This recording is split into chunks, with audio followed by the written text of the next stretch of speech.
Welcome to the Unshakable Soul podcast. My name is Sofia Masikat, and I am your host here on the show.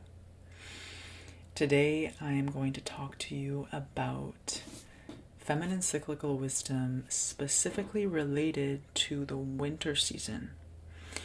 And I'm also going to speak about illness and dis-ease and the root cause, the spiritual lens, let's put it that way, of the root cause of very common diseases and illnesses that we all tend to experience to a certain degree at a certain stages of our life and of the year.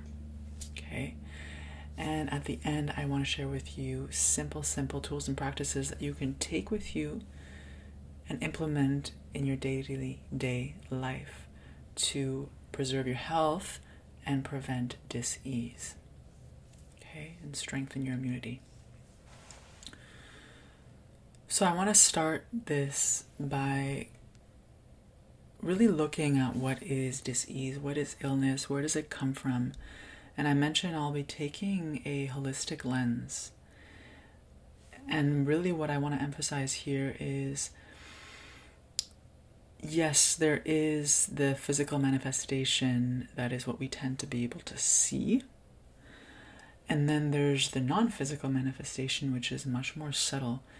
Yet it's what we actually start with, this feeling, right? If you think about a time when you had a cold and the physical systems didn't really kick in yet, but you just had an inkling that you were gonna get sick.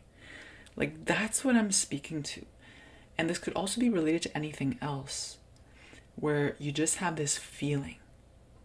So your body, there's something shifting. There's an energy shifting.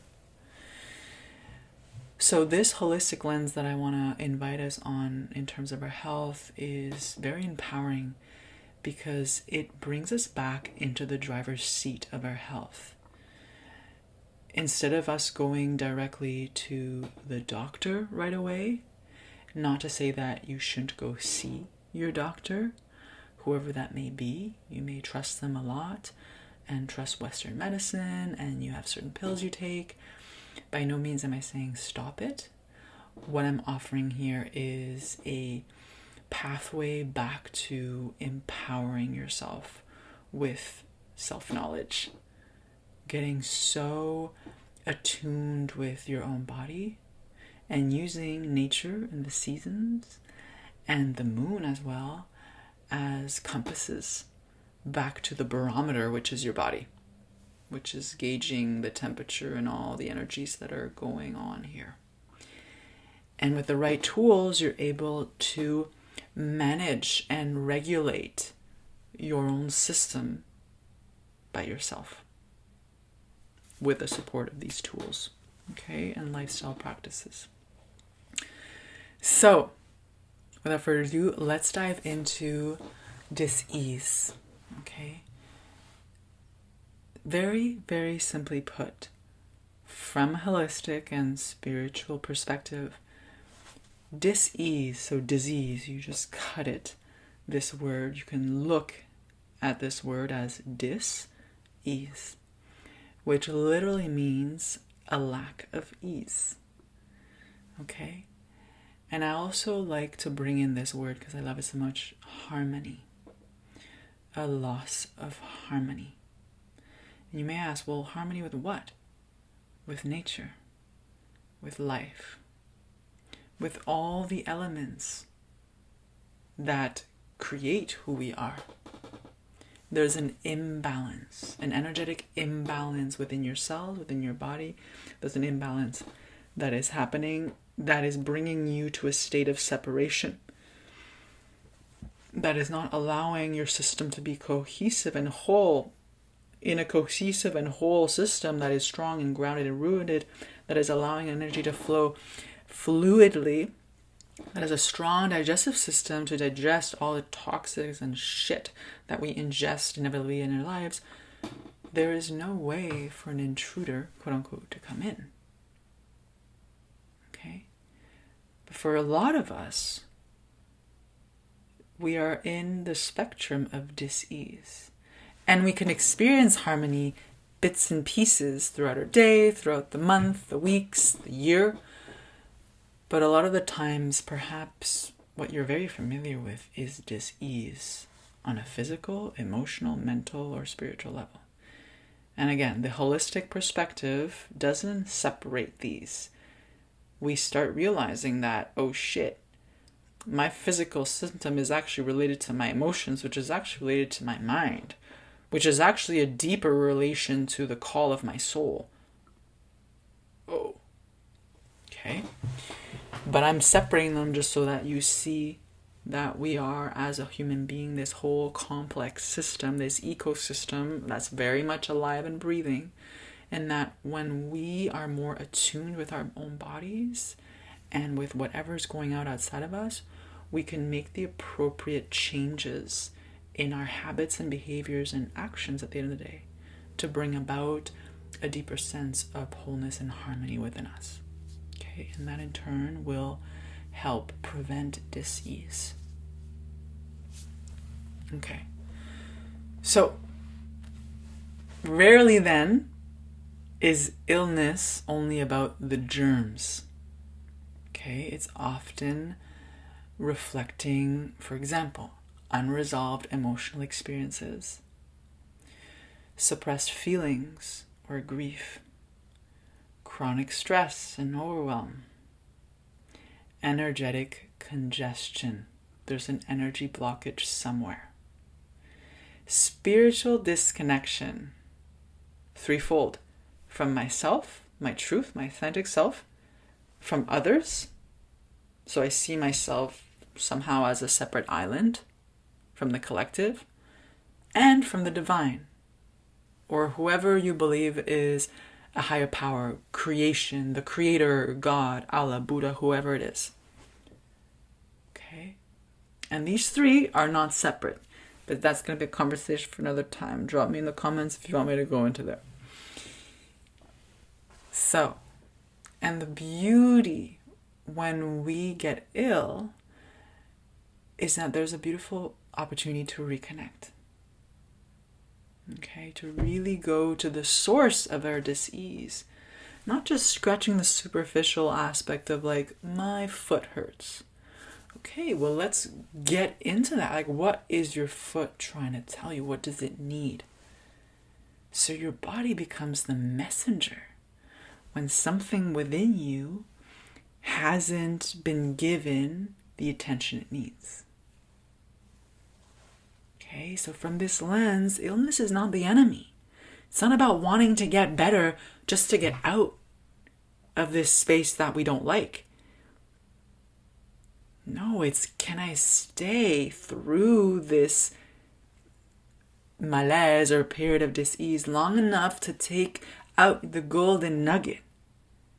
Because the way I'm coming back into life when I'm quote unquote healthy again, whatever that looks and feels like for you, is not ultimately going to be the same as where I entered that state of dis-ease. Because if it is, then I'm just going to be perpetuating that dis-ease, perhaps in other ways, or it's going to catch me up further along the line. Okay?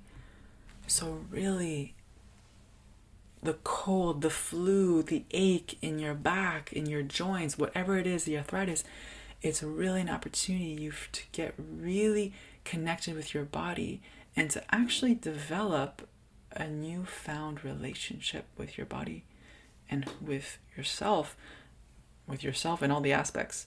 The way you treat yourself, the way you treat others. It is all one and the same. Okay?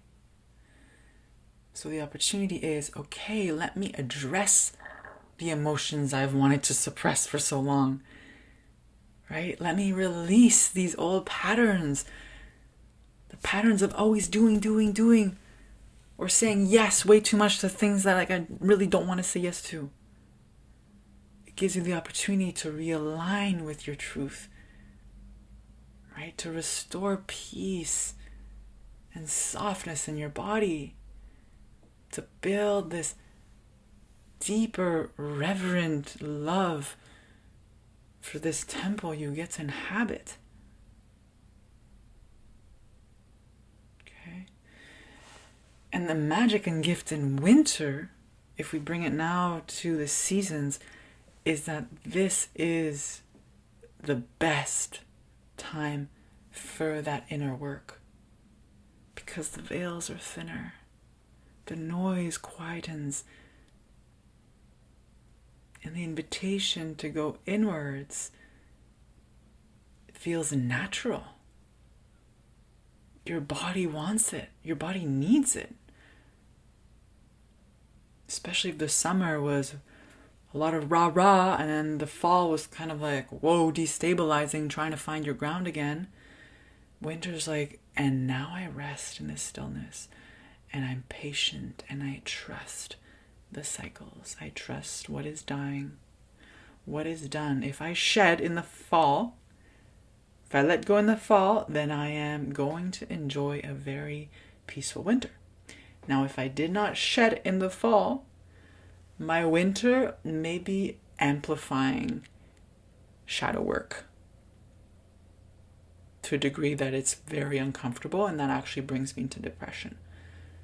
This is where learning to live with the cycles of nature is so important. Okay, and develop that connection, that attunement to your body, to its signals, to the time to rest, to the time to act. It's all being given to you if we can only just listen and honor those signals and that need. Okay. Let's take a deep breath here. And an exhale.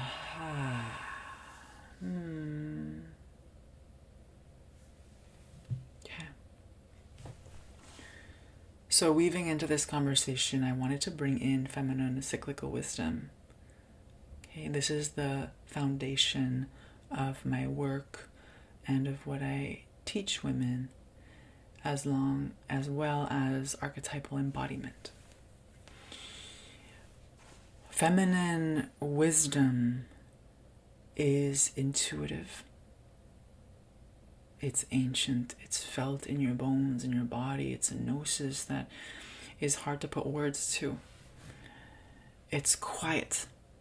It's often in the background. It's deep within us. Okay? But it's no less potent than its counterpart, the masculine energy, which is very outward directed and very sun-like. Feminine wisdom is more moon-like, right? It waxes and wanes, and it comes from this place within us that lurks in our shadows.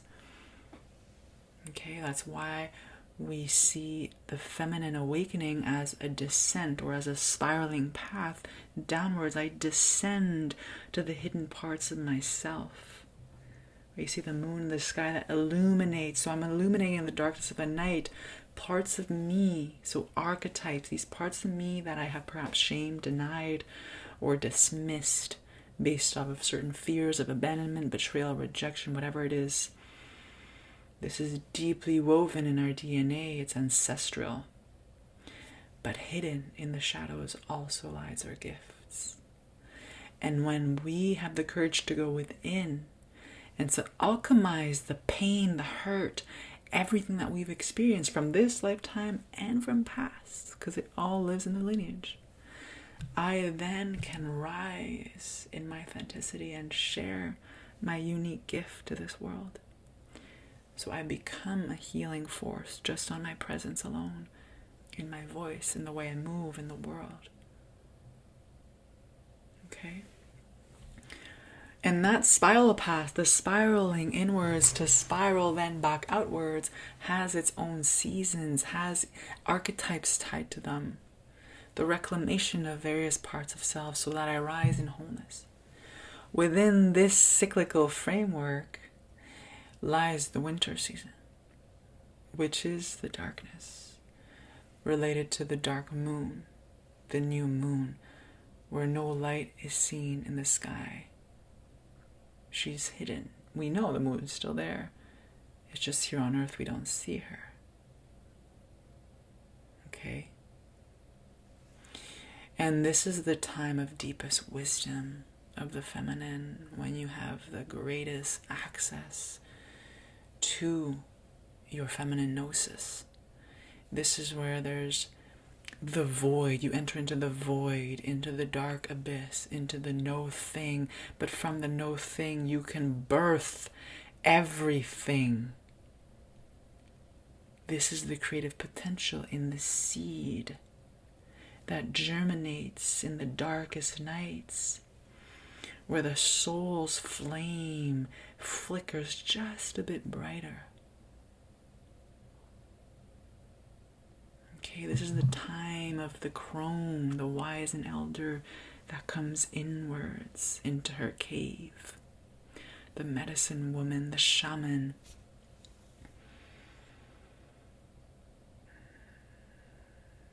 This is when we come into stillness, into silence. And the greatest of creations come from the silence and the stillness. And I say this as a person that loves the archetype of the wild woman, and raging and dancing and singing. And those are beautiful. They're my way to express what has been suppressed and whatever's running through me. But the greatest golden nuggets I've ever gotten are from those moments that crack me open in the most beautiful ways, in the stillness, darkness, and silence of the void. That as women, we get to enter in each month. And that collectively, we all get to enter in the winter season. And it's a gift in a world that is filled with so much noise, to enter into the eye of the hurricanes, enter into the quietude, and to stay there, and to feel what wants to be felt. And we realize that a lot of us, me included, find ourselves distracting ourselves so easily with life. When there's so much noise, there's so many activities, there's so many people that have demands and needs, and it's too easy to lose ourselves, quote unquote. This is the quiet inner revolution. When we honor our cycles, when we honor this rhythm that is natural and cyclical and deep and ancient and wise, we start moving in life with more ease, in more wholeness, and authentically. It's a pace that feels good for us.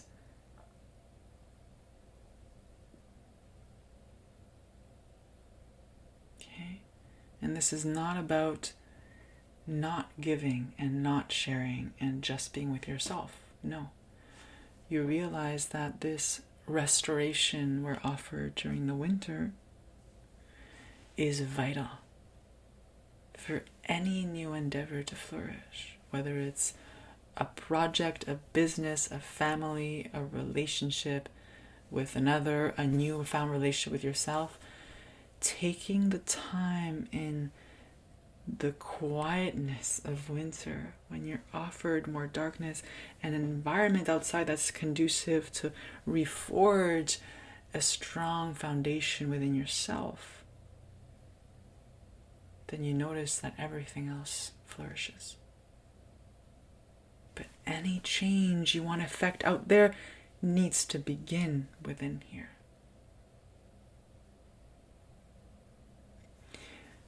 So in summary, the emptiness, the silence, the quietude in winter, can we see that as productive, as necessary, as full of life and still alive, but in a different way? It's a gestation. It's an incubation. It's lighting the hearth and warming inside the hearth, tending to your embers, to the flame inside of you. So that when you're being called to emerge back in the spring, you're coming out aligned with energy. You're not depleted. You're coming out. You're rising to meet the light of a new day from a place of wholeness, of fullness.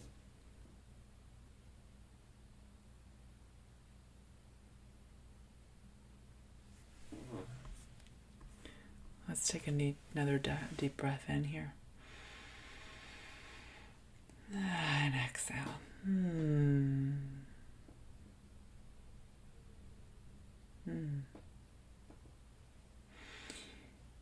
So I want to offer us practical tools now to really help ourselves have a restful winter. And I'm going to weave in here Ayurveda as a way to return to this inner state of harmony.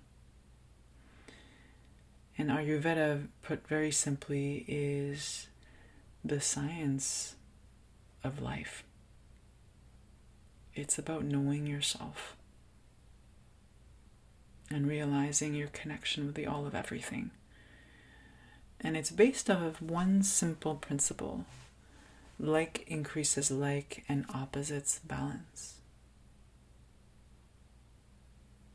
Okay.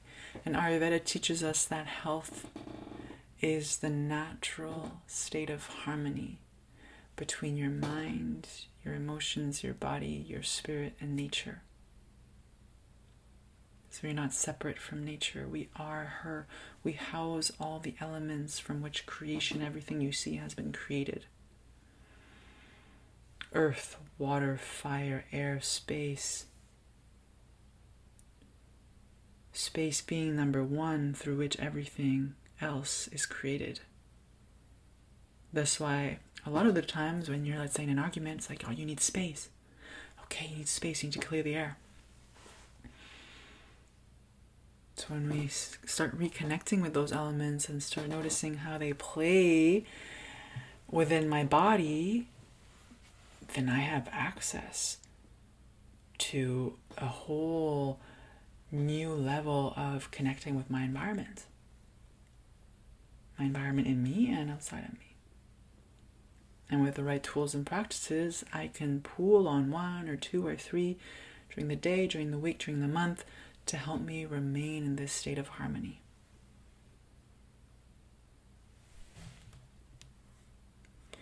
So if we look at winter, we can see that winter carries certain qualities to it. Each season actually has its quality. And winter is more cold, it's dry, it's heavy, it's dark. It's slow. It's yin-like. Now, when these qualities accumulate without the proper balance, you may feel more low, stuck, depleted, or just in general disconnected. Okay? And the important thing to remember here is Ayurveda doesn't seek to suppress any symptoms. It's not a band-aid effect. It wants to go to the root cause of the disease. And a lot of it is restoring a right relationship in my environment, inside of me, my emotions, my mind, my body, my soul, and outside of me, the relationship with others, with nature, with life. So by adopting daily and seasonal rituals and self-care practices, Ayurveda invites us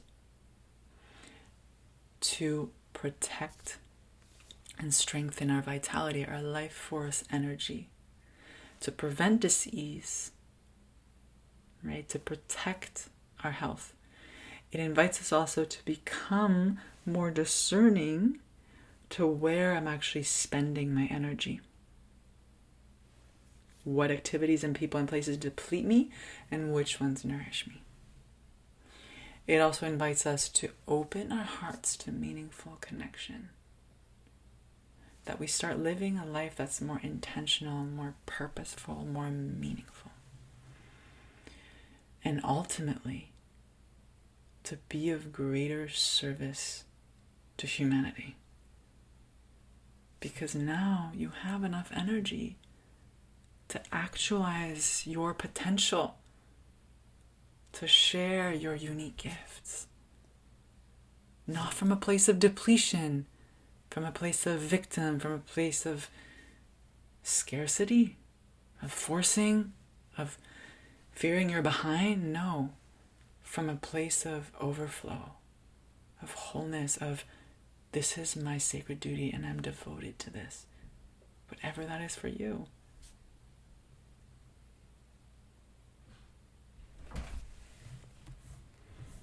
All right, let's take another breath in. And an exhale out. Just allowing those words to settle.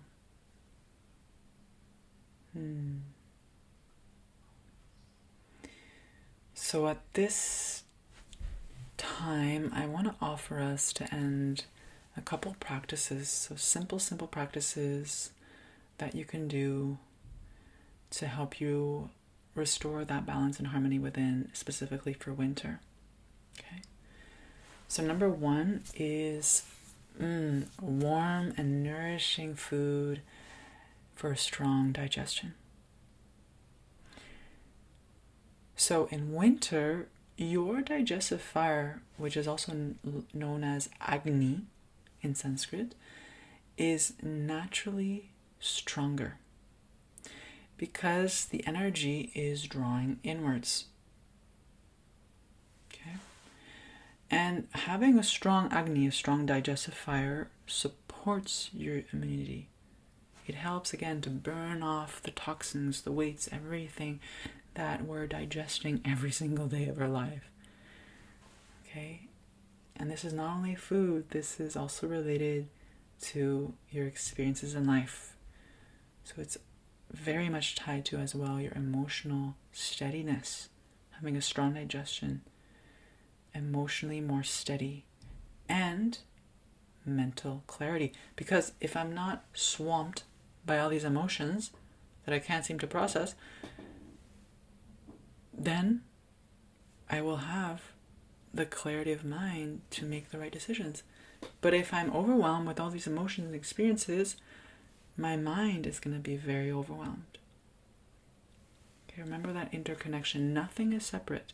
Your body, your mind, your emotions are all interconnected, and one is feeding into the other. Physical symptoms you're receiving and feeling are stemming from the very subtle nature of your mind. A lot of dis-ease starts in the mind. A thought, a belief, a story. Okay? And a lot of people, when we think of winter and food, it's like, oh, comfort food. And sure, usually we can eat a little bit more because we need a little bit more of that sustenance, again, to protect our body, especially if it's harsh winter out there, very cold. But it doesn't mean that you're bringing in calories that are not nutritionally dense. Okay? We're thinking nourishment for not only the body, but also our emotions and our mind.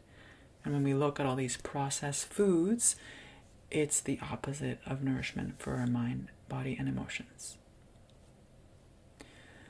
So we want to favor warm, cooked meals, homemade if possible. Think of soup and stews and well spiced. So my go-to favorite is like a carrot soup, potato soup. Think root vegetables. Root vegetables really ground your energy, especially if you're a highly anxious person. It would really help you to come into this state of more calm and groundedness. Spices using turmeric, ginger, cloves, nutmeg. Healthy fats, so ghee or butter if you have butter. Coconut oil, avocado oil, any type of oil. Cumin, turmeric, cardamom, all the nice spices. Okay. Cinnamon, really good for oatmeal in the morning. So that's number one, our food. Warm, nourishing. Abhyanga is the second one. This is one of my favorites. Abhyanga is a self-oil massage. Okay? This really, really soothes your nervous system, especially if you do it in a loving, caring way. It becomes a beautiful self-love practice as well.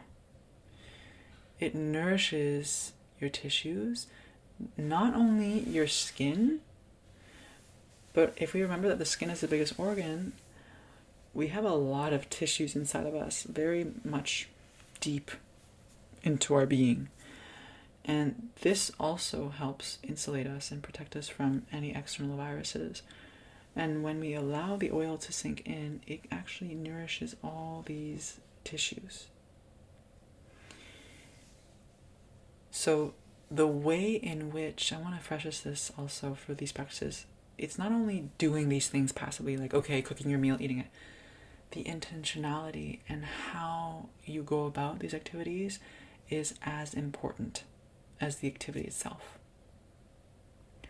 So you want to create the environment for yourself, putting on some gentle music, dimming the lights, creating that safe container, okay, to have that beautiful moment with yourself, whether you're cooking or you're giving yourself a self-massage.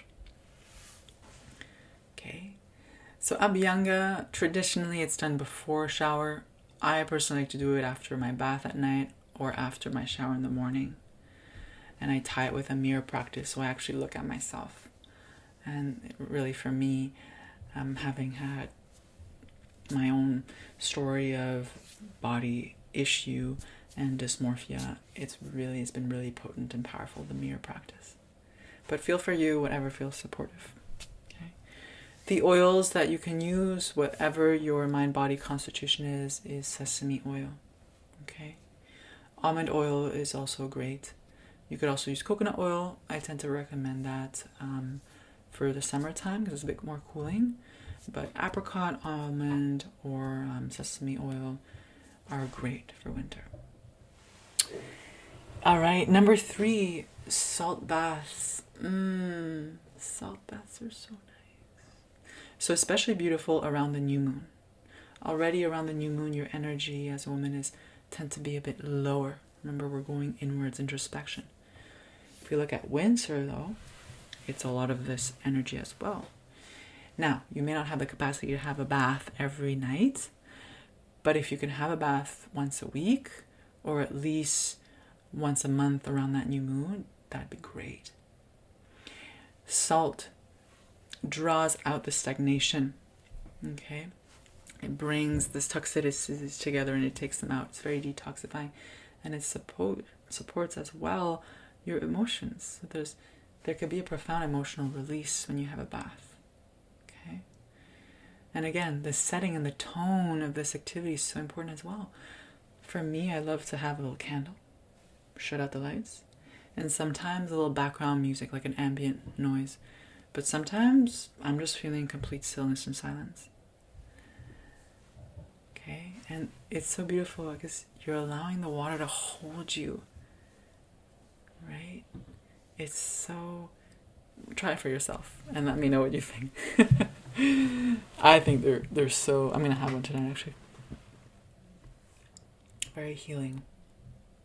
Very soothing. And I also like to add lavender essential oil, or if I don't have that on hand, I'll add like frankincense or tea tree or something grounding or opening for the heart. Number 4, herbal healing teas. Really, in winter, you can go for any spices, any type of tea. I like to go for herbal teas because there's no caffeine, and I like to have my teas in the afternoon. And having caffeine in the afternoon, whether it's a green tea, an oolong tea, or a black tea, it can be very stimulating on your nervous system and could impact your sleep. So I suggest teas. And for me, I personally go for tulsi, like a combination of tulsi, ginger, and ashwagandha. I like to add also star anise, which is something I've been trying out with. It's really, really good. Fennel seeds as well. helps with the digestion. Really any combination. Sometimes I go for different types of roots. So burdock root, I really enjoy that one. And I did mention ashwagandha. Yes, I did. Licorice. Licorice is another one. It's very good. And sometimes I add a cinnamon stick to it. So this is where you can add your witchiness to it and use your intuition to concoct the healing herbal tea that will warm your insides and also help your digestive system stay lit. Okay. I also like to add a slice of lemon in mine. Okay. I sip on that all day, whether it's with other herbs or not. Lemon and a sliver of fresh ginger all day. All right, number 5. Gentle movement and breath. Okay. So again, winter is more yin. And especially for those that are for constitutions, it's vata and pitta. So tend to be more like go out there, and perhaps competitive if you're pitta, you like to push yourself. Winter really can be hard in that it really invites you to slow down, but it's a beautiful opportunity to practice more yin. And this is not to say that you can't continue doing your strength program or exercises, toning. It just means that the intensity is coming down and you're really honoring your body. Okay? So especially if you're a woman around the new moon, your energy is going to be lower. So especially around the new moon, we're really going towards more yin and a restorative practice where slow is the medicine. You can do a slow flow too, whatever feels good to you, right? Going out in nature, slow walking, unplugged, by yourself as well. If you're always used to being with people, try a solo nature walk and see what happens. For your breath, again, if you're used to being on a lot, deepening your exhales and letting them just be a little longer than your inhales will really help you come into the parasympathetic nervous system. And again, this is not to say you're always going to stay in this yin state and very much rest and restoration. It's about realizing when it's the most supportive to be in that state, and also acknowledging that it is very supportive to also be in my sympathetic nervous system state when it's healthy, when I'm being called to take action, right, and to be out there and to be expressed. So this will really depend on your own nature and what your tendency is. So if your tendency already is to be very much of like a slow goer, homebody, like I'm not really slow in every sense of the word, like your digestive is slow and tend to be very tired, tend to sleep in, right? This is the kapha constitution. You may want to go to the opposite and make sure you're incorporating more, let's say, bastrika, breathing exercises that actually, great, done first thing in the morning, will energize you. As well as a stronger, more like grounding hatha practice with extra sun salutations to really warm up and get things going in your body. Okay, so again, feel for you where you're at. And remember that we have these cycles that we go through as women each month. So the winter season that we're collectively in right now in the Northern Hemisphere is related to your menstruation. And if you're not menstruating, it's the new moon phase. So this is when you're going more into the yin. But feel for you and that's why body attunement's number 1. When your energy starts to rise, don't suppress it, but know where it's going to go. Okay? And again, if we have not taken the time in our inner winter season to really feel into what wants to be birthed through me next. What is coming through from the nothingness, from the void, from the dark abyss, from this deep-seated wisdom, this gnosis. Then my energy will be scattered. There'll be misalignments. There'll be overwhelm when I come out, when my energy, when my body's already like, all right, let's go. So I want that energy to get aligned and to be in alignment with my truth. Okay, I'm going to bring it back. So closing with the breath, deep belly breathing. If you're, again, you want to cultivate more yin practice, ending your practice, whether it's your asana practice or a movement practice in the morning or one at night, I always recommending having a yin practice at night at least once a week, if not twice or even 3 times, to really help yourself prepare for restful sleep. Deepen your exhales, end with an elongated shavasana. Really, and bring your hands to your body, bring a blanket over you. This will help ground your energy. All right. And finally, I want to end with the 6th practice, which is connection and the overarching thematic of slowing down. And I wanted to emphasize this point because we live in a world that is kind of pushing us, at least in the Western society, to go, go, go, to be productive, efficient, which for a lot of us relates to like how much you do in a short amount of time, which brings like this time compressed and I don't have enough time. And then yes, we're connected online and we have all these modalities to connect, but then we feel kind of disconnected in the same time. Winter comes in to really simplify things, to come back to a connection first with yourself and to see if this relationship with yourself needs mending, needs tending to. So it's asking you to be more present for what's going on in here, to release the commitments that drain you in the external world, and to actually prioritize a commitment to self. And from this place, choosing meaningful connections with people in your life. So it's not, again, to say that winter is all about isolation and hibernation. Of course, there's an aspect that's retreat, inward. But there's also the beautiful connection that happens in this beautiful warm hearth that you create. Whether it's inviting people into your home or you're meeting out, having a nice time out with friends. And then it's up to you to find that sweet balance. Are you used to always being social and out, and you can never be alone? Then winter is your invitation to try that out. Try that outfit out. Now, if you tend to be more of a hermit and always be in and be really, really comfortable being in, then yeah, the invitation could be like, well, who would I like to spend this afternoon with or this hour with? Of course, if you have the capacity energetically to connect and you actually authentically want to connect with somebody, well, who that may be. What environment would you create for that encounter? Would you like to go skiing or for a walk in nature?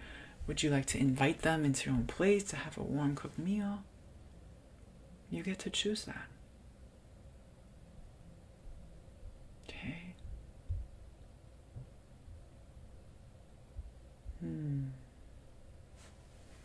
All right. Let's take a deep breath in again. And an exhale.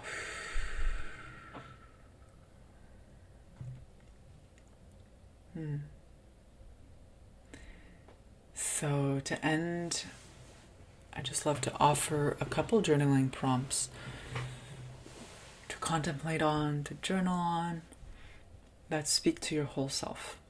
Okay? So the first one will speak to your mind, and I'll drop these in the description of this episode. What thoughts or worries are occupying my mental space right now?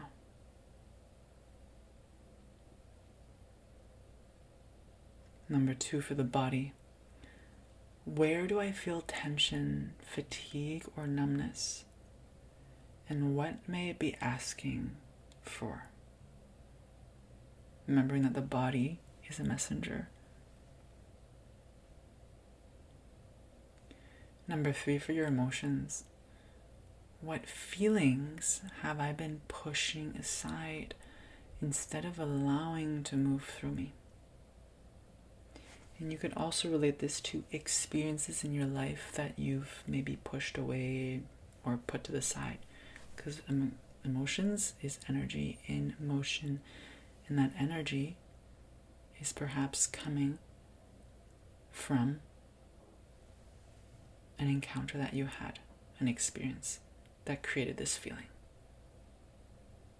Okay, so now in the winter, it's an opportunity. Again, it's big shadow time, shadow work time to really go within and see what needs to be felt. And number 4, on the soul level, what is quietly gestating within me, simmering, asking for patience and trust?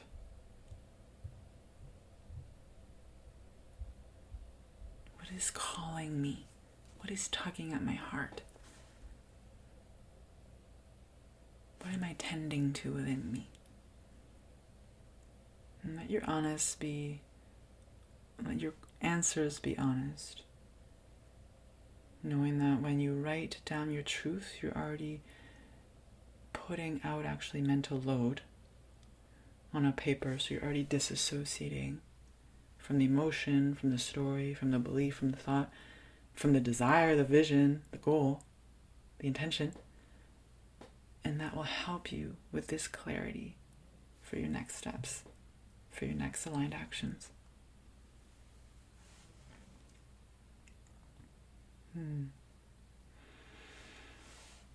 All right. So for those that are listening to this before December 21st, I'll warmly invite you to come journey with me for a winter solstice online ceremony I'm creating. It's called Echoes to Embers, and it's going to happen December 21st. That's a Sunday from 5 to 7 p.m. EST, Eastern Standard Time.